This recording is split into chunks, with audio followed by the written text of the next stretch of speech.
At 10 o'clock, there were tactical police teams being dropped from the building next door to invade convergence space.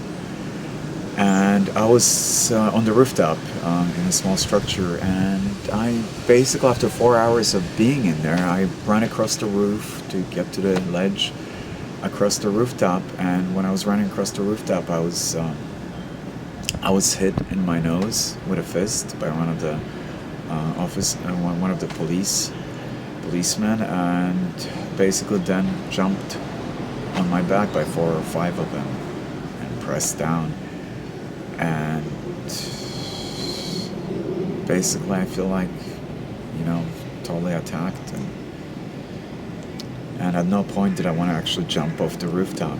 So can you tell us what was your motivation? What were you actually trying to do on the roof when you were running? And I had a backpack, and in my backpack I had a megaphone, and I was running across the rooftop to a ledge that was on the other side, a floor below, and next to that ledge, floor below again was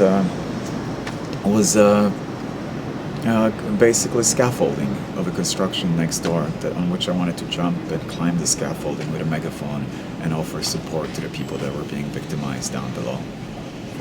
And when the invasion of police, when the police descended from the building next door into the occupied convergence space, I was up on the roof and I was surrounded by the police, and for 4 hours without them being aware that I was in a structure on the rooftop. And when I heard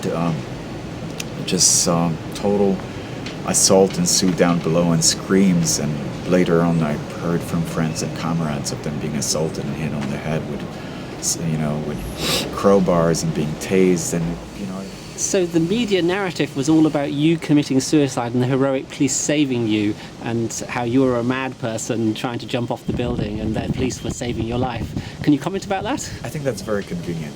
That it also shows how the mainstream media works hand in hand with the police, how it totally ignores the fact that there was no violence involved from the protesters. There was no plan of violent defense of the building. There was, the talk in the convergence space was of creativity, of music, of creative actions, of bettering the society. Next, I was put in an elevator, but when I was put in the elevator in this stretcher, it's possible to actually hold somebody vertically. It was sort of kind of like I felt like it was sort of kind of like a mummy sarcophagus almost in fact.